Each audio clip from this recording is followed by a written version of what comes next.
dedicated to eastern and southern Kentucky. This is WYMT Mountain News Weekend Edition. Good evening, I'm Keaton Hall. A few months ago, we told you about a Knott County couple that could only get off their property by foot. WYMT's Chandler Wilcox gives us an update on why they're still searching for answers. Almost 8 months have passed since the bridge behind me was destroyed by floodwater. It was Ian and Casey's only way out to the main road, and now after calls and calls for help, they feel isolated. Communication between the various organizations that are helping with the flood relief in this area has been minimal to non-existent. Each day that goes by with the massive gap separating them from Highway 899 increases their anxiety. They walk through their neighbor's yard for access to a driveway, but if a medical emergency occurs, they fear access could be difficult. Whether it be to us or to someone else, we couldn't get to, like, say, my parents or someone if something happened to them. And that's concerning. And as their vehicles continue sitting idle along with the destroyed bridge, Casey and Ian are beginning to lose patience. Basically, what we keep hearing is the county is working on something, but we don't know what that is. And, you know, we hear more rumors than anything. As we move into the spring season, Ian and Casey worry that the bridge could only get in worse shape with heavy rains and strong winds moving around the debris. In Knott County, Chandler Wilcox, WYMT Mountain News. Knott County Judge Executive Jeff Dobson released a statement to us at WYMT saying it's been approved by FEMA, but there wasn't near enough funding approved to clean up the existing issue and fix a new crossing. He also added that we are trying everything we can. We're following reports of a fire here in Perry County. Fire is located near Highway 1146 off the Hal Rogers Parkway.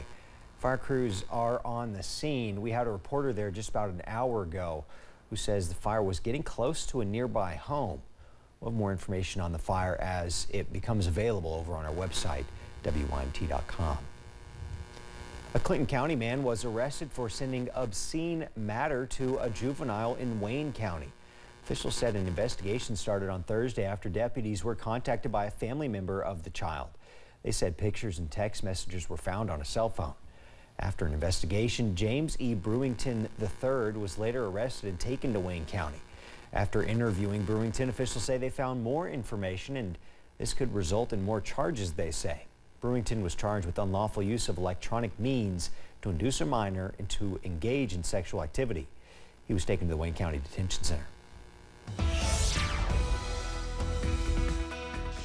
It is a breezy and warm start to the weekend. Most of us are quiet, but we are watching out for a few showers out there this evening. Here's a look at the radar. As you can see, possibly a few sprinkles near the Kentucky-Virginia border as we take a closer look to portions of Harlan County. Possibly a few sprinkles just to the south of downtown Harlan, south of US 119. A heavier shower over portions of Buchanan County that is just to the east of Garden, also just to the east of US 460. Most of us are quiet, but possibly a few sprinkles out there this evening. The big story, the gusty winds upwards of 30 to 40 miles per hour at times, gusting to 32 in Perry County, 39 for Jackson, and 35 over in London, the current gust. A wind advisory does continue until 8 p.m. tonight for all the counties in Brown, as strong gusty winds will continue into this evening as well. We stay dry for most of your weekend, but we are watching out for rain chances early next week. That full forecast coming up in just a little bit.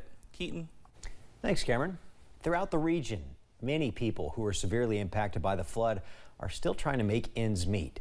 But thanks to one Southeast Kentucky organization and its partners, flood survivors are getting some of the help they need. WYMT's Alyssa Williams was in Letcher County to learn more about Operation Letcher County Recovery 3.0.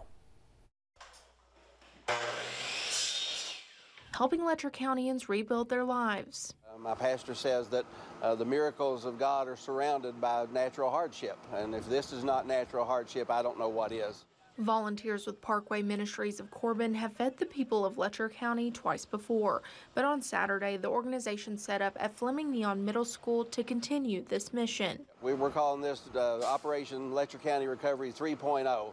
We bring food that's donated to us. Some we had to purchase. Most of it was donated to feed whoever shows up. The group also sent electricians, carpenters, and other skilled workers to help homeowners in the Kona area. I mean, I use my talents every day to earn a living. That's not a big deal to me, you know what I mean? That's just part of life. But if I can use them to help spread the love of God, to help show people the hand of Christ through the abilities He's given to me, then in my opinion, that's what He gave me those talents for to begin with.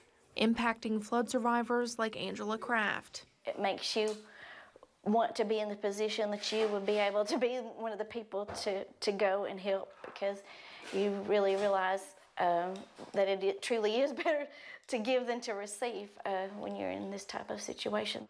Recovery coordinator Gary Conley says their work is not done here yet. We made our first trip over here in November, and we absolutely fell in love with the people of Letcher County. These people are so resilient. They're so grateful. There's no anger. There's no bitterness. They're not upset with their situation.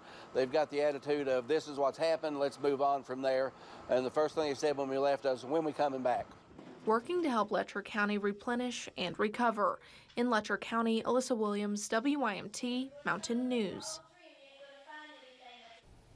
Operation Letcher County Recovery 3.0 coordinator Gary Conley says Parkway Ministries will be back to serve the area in the near future. He says if people are looking to help in these efforts, they'll connect with them with projects to do.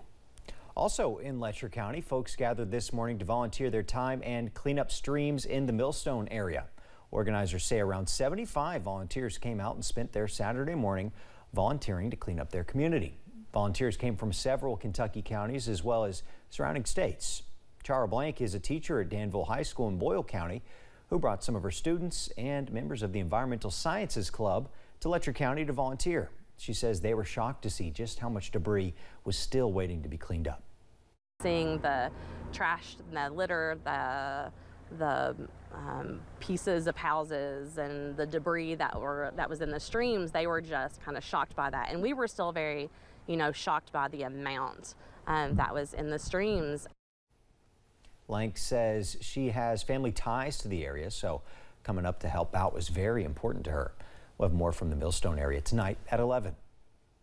Many cities across Kentucky have banned Bradford pear trees and are now working to remove those still standing.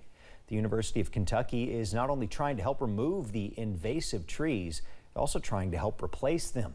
The Bradford Pear Bounty Program is working to combat these intrusive trees by offering free replacement trees to property owners who qualify who also remove their Bradford pears. Callery pear is just one of many different invasive plants, and trying to make people aware of some of those invasives. Why are they a problem? The negative impact that they're having in our natural areas, but also the fact that we can do a lot about that. While they might be pretty to look at, the trees are also known to cause not so pretty damage due to their weak branches. UK recommends any frustrated Bradford pear tree owners to reach out to their county extension office to see what kind of opportunities they have to get rid of their invasive trees. Lexington's Comic and Toy Convention is underway. The 4-day event kicked off on Thursday at Central Bank Center downtown. Several celebrity guests have been in attendance, including Steve Burns from Blue's Clues and Catherine Sutherland, who played the Pink Power Ranger. The con also has different vendors, contests, and a game room. Many in attendance wore their intricate costumes representing favorite characters. We spoke with some vendors who say they attend each year and wouldn't miss the chance to showcase their hobby with friends and fans. I'm actually from Iowa, so I come to this once a year. This is when I come down. I've known him since 5th grade. We've been friends since then, and for the last 6 years, I've been coming to help him with the Ghostbusters booth and help raise money for charity.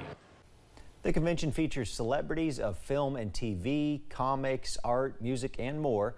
And they say it's the Lexington's largest gathering of all things geeky.